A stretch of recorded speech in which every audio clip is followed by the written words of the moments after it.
Hi witches, welcome to the channel, thank you for watching. I'm Ren, the Cemetery Witch, and today we're talking casting magic circles. So this is the second part of my 5-part series, so if you want to learn how to cast a magic circle, then this is the video for you.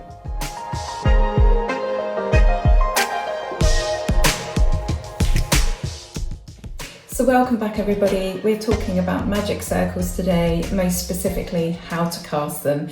In this series of videos I will show you from start to finish how to cast a magic circle. We're on part 2 today, so if you haven't seen part 1, go and watch that first. It is a brief introduction to the history of magic circles, what they are, when they are cast, how they are cast, and we also go over the 3 things that you need to have in place for it to be considered a proper magic circle. So this video is going to be broken down into 2 parts. The first part is preparing yourself and the second part is preparing the ritual space. So why do we need to prepare ourselves for magic? Well, we need to prepare ourselves physically and mentally for magic. So we've got 2 goals here. We want to create the right mindset. We're going to be standing in front of our gods, our guides, our guardians, the elements, and we want to remove any lingering, harmful, unwanted or unwelcome energies and spirits from around us before we then create that sacred ritual space. So this part of the process can be as simple or as elaborate as the magical practitioner chooses. This is where you get to stamp your individualness onto this process. It's highly personal, so it's shaped by you. The process of casting a magic circle is pretty much done the same by practitioners, but this bit in the lead up to it is where you can create some traditions. It's where sometimes we use robes and jewelry, again, to help us get into that magical mindset. And so it's highly personal. Getting ready to perform magic will be different from practitioner to practitioner. The casting the circle bit might be the same, but the bit before is going to be very different. The idea here is that you want to feel clean and tidy in front of those gods, guides and guardians. It's a gesture of respect to be clean, tidy and presentable. And I sort of liken this part of the process to going to meet the bank manager. I'm probably quite old-fashioned and traditional in that respect, but if I was having a meeting to go and see the bank manager, I would want to make myself look clean, tidy and presentable, and preparing yourself ahead of casting a magic circle is no different.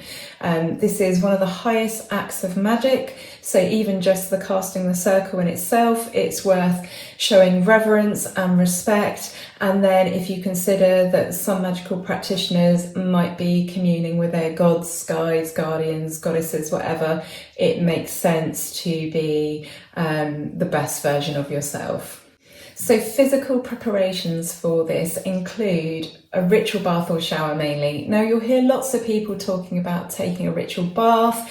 There's a lot of emphasis on having baths, and it is true that you can add herbs and spices and things to your bath for all sorts of magical correspondences. Protection is a common one. That makes sense to, ask for protection in some way before you engage in this magical process. But it doesn't have to be a bath. Let's be sensible about this. Not every home has a bath. Not every person is able to get in and out of a bath, especially as we get older and especially as we consider that this is a sacred, personal, private moment. We might not want to have someone helping us in or out. It just, it isn't always going to be a bath. So if you don't have a bath or you can't take a bath, don't worry, you can have a shower or you can have a wash, but you need to make yourself clean in some way. Perhaps you had one that morning and you want to make yourself, you still feel clean and you're going to make yourself clean in other ways, like by changing your clothes or by anointing yourself with certain oils and perfumes. But on the whole, it would be customary to cleanse yourself, to clean yourself, to wash before you create a sacred space. So some people anoint themselves, as I've just mentioned, with sacred oils and perfumes. They feel that gets them in the right mindset for magic, so that you might have a perfume that you only wear for this process. And by putting that perfume on, You know, these preparations, take them slowly, make them mindfully, turn this into a part of the magical process. You know, there is the casting a circle bit and the drawing out the circle and the cleansing and the consecrating that comes later. But I would say that this is as much of the process and the ritual as anything else. So take your time. So yeah, you might have a perfume that really, really appeals to you, that you love, that heightens your awareness somehow. But yeah, you may have a perfume or a scented oil or something that you like to use. It could even just be a particular type of deodorant that you really love the smell of, that you want to have as sacred, and you reserve that for this magical process. So ritual robes and jewelry at this stage, after you've cleansed yourself, is a good idea to have something that you can put on that you have kept for magical purposes. This is all about moving your mind into the right place for carrying out magic and for carrying out sacred tasks. So this doesn't have to be an elaborate cloak. This doesn't have to be an expensive dress. It could just be a top and some trousers. But the point is, you save this for this magical process. You don't wear the top and trousers out to Tesco or to yoga or to meet friends. It is something that makes you feel good, makes you feel magical perhaps, but something that you have saved purely for casting a circle. Maybe an aside to this, some people wear elaborate masks, they might wear a special costume. It might be that they've got a costume that they only use at certain times of the year for certain rituals. So you might have a summer solstice ritual that involves wearing a certain costume, but this is the point at which you will be putting that costume on. Some people go sky-clad. So again, this is all part of the ritual preparations. You might wear clothes all of the time in bed, but the one time you are naked is when you are performing magic sky-clad. Now, obviously, we've got to have common sense about this. You're not going to be sky-clad if it's absolutely freezing. There's nothing magical about goosebumps. You are not going to be sky-clad if you are taking part in group activity out in the community. You may well be sky-clad if you are in a coven, and that is the code for that, but there are certain restrictions around being sky-clad, and most of them involve the temperature. So for us British witches, it's not really a thing unless it's summer or unless you have a well-heated home. As you can guess, it's not something I get to take part in that often, because more often than not, 8 months out of 12, it's absolutely freezing. So a beautiful robe or dress, or just something that you can wear, something that you've earmarked especially for this, is really, really important. It might be that you have a cloak. You have a cloak that you always wear and you don't necessarily wear the same thing under. But again, I would avoid that if you can. Try and just have one item or a couple of items that you have saved for this purpose. At this point, you might want to put some music on, you might want to do some meditation, you might want to do some breath work, some deep breathing or something. You are getting yourself ready to carry out one of the highest acts of magic and to engage with gods, guardians, at the very least the elements. So it's having respect for this process and for this magic, and it's having respect for yourself as well. Obviously, if you're going to put music on, you might want to consider how long that music lasts for. Is it going to break off? Is it going to stop in the wrong moment? Is there a heavy section to the music which might not tie in with the work that you're doing? Is there any opportunity that this music can be disrupted in some way, like for example by an advert? You need to really, really think about this, but this would be the point at which you might want to put music on, or you might want to just have it ready and have it on pause, ready for the next step. So at this point, anything else that you need to do to prepare, you would do. So that could be absolutely anything. It would range vastly from the individual. It might be that you need to have something to eat, something small to eat to make sure that you are sustained, especially if you're going to have a really long ceremony, or you plan on having your magic circle and being in that circle for a long period of time. Maybe you're someone who is prone to sort of having low blood sugar and you just need to have, but you could do that before you get yourself ready, or you could include it, you could tie it in to your ritual process. So the next part of casting a circle is to prepare the ritual space. So you've cleansed yourself now, you've got yourself ready, you've started to enter the right mindset for the task ahead and for performing magic. So now you need to focus on actually creating a sacred space. So there are two goals here. One is to create a sacred space appropriate for performing magic and for meeting those gods, guides and guardians. And secondly, to clear this space of any mundane, unwanted, unhelpful, unwelcome energies and spirits. So clearing out any negativity, just getting rid of anything that we don't want. And don't forget, once you've actually cast the circle, this will be a place outside of space and time. This will no longer be your living room or your office or wherever it is that you carry out this process. So we need to do some physical preparations first. So you need to actually physically clean the space. So you might want to use a broom or a vacuum cleaner and clean the area. Now you might want to do some preparations prior to all of this. If you use a space that's generally untidy and is not clean and there's a lot of work that needs to be done to it, you might not cast a circle, perform magic very often, then obviously you might want to get this room ready much before time. And when you cast a circle, it is a place outside of time and space. It is sacred. It is no longer that room. However, it's just conducive. You're going to walk into that room and start this process. So you might want to think about doing some of this preparation before you then get yourself ready and before then this part of cleansing and clearing the sacred space. So yeah, you want to physically clean, you want to get a broom, you want to vacuum, and then you're going to break up that energy further. So you might want to clap or use a drum, you might have a rattle or use a bell, but you're going to break up the energy that is present in the room. You want to disperse that, you want to break it up and disperse it. And then once you've done that, you're going to lay out the room for magic. So you're going to get your altar tools ready, you're going to get everything just how you want it.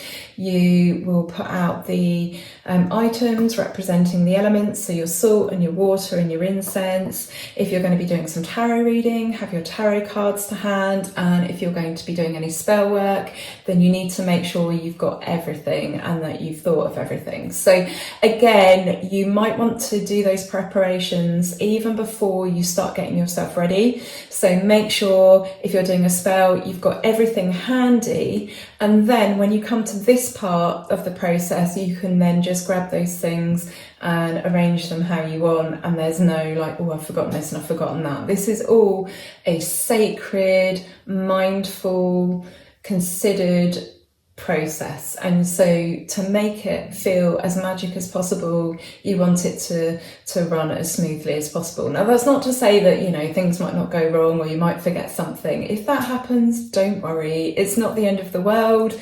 You know, life is fun, it's funny, it's to be enjoyed, but it is nice to enter a mindset of being a little bit serious, not solemn, but, you know, just entering that magical mindset. And so it's nice when things flow. So it's not the end of the world if you forget something, but I think it helps to be as organised as possible and think the steps through so that when you're doing all of this, it flows nicely. After you've done all this, after everything is ready and you're ready and you've broken up the energy and you've cleansed the room physically, then we need to magically or energetically cleanse the space. So while we're doing this, we need to think about the fact that a circle is not a flat 2D shape. Our magic circle is actually a sphere. So it goes over us and it comes under us, and we need to keep that in mind while we're carrying out the following processes. So we're going to cleanse and consecrate items representing the elements, and then once we have cleansed and consecrated those, we're going to cleanse the circle with them. So you're going to need some incense, some salt and some water. So the first thing we do is we hold up the incense. Now I've got some burning and it's just coming to the end, so I'm just going to light that. I'm going to light that stick so that when I show you this, it doesn't look like I'm talking nonsense. And so that it can keep burning while we do this video, because I find it very, very relaxing. And I find it puts me in a good mindset for talking to you guys. And this is what I mean.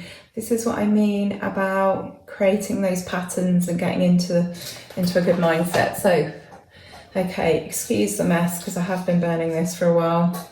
So, to cleanse and consecrate the incense, we would hold it in our non-dominant hand. And with our dominant hand, we have that ready. So we want to hold this, we want to take a moment, and we want to draw a breath in and imagine that coming from the cosmos.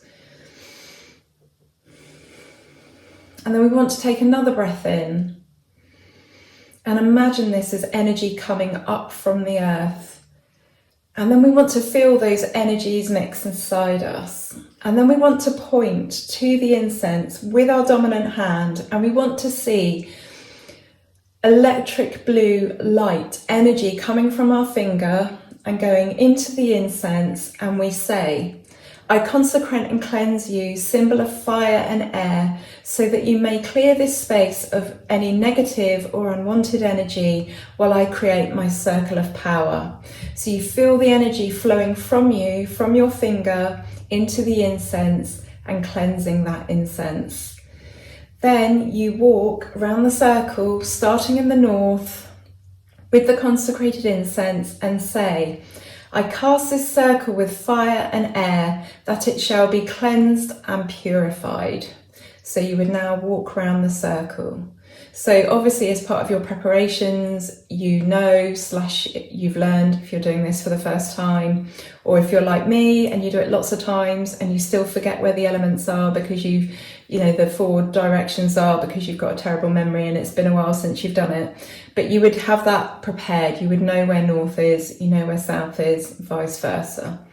So now you repeat that process with the water and the salt, but you only consecrate and cleanse them. You do not walk with them, and I will explain in a minute. So you would say, consecrate and cleanse you, symbol of water, that you may clear this space of any negative or unwanted energy while I create my circle of power. So you've already drawn the breaths in, you've mixed them, and you see the blue light coming out of your finger and going into the water. So that's that cleansed and consecrated. So you haven't done the walk yet. Then with the salt. Now, salt is considered pure. So we only bless the salt and we only consecrate it. So to consecrate something is to tell it, or is to name what its meaning is, what its function is. So you would say, I consecrate and bless you, creature of salt, symbol of earth, so that you may clear this space of negative or unwanted energy, or you say and negative energy, while I create my circle of power. Then what you do is you would mix the salt and the water together.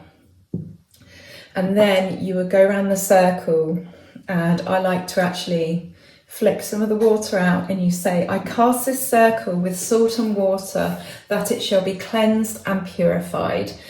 So you are now ready to draw your circle. So we're going to do that in the next part of these videos, but that is basically it. So it can seem like it's a little bit complex, but it's not really. You just have to take your time with this, make sure that you're doing everything correctly. And the best way is to just practice, and eventually it will just become rote and you'll be able to do it.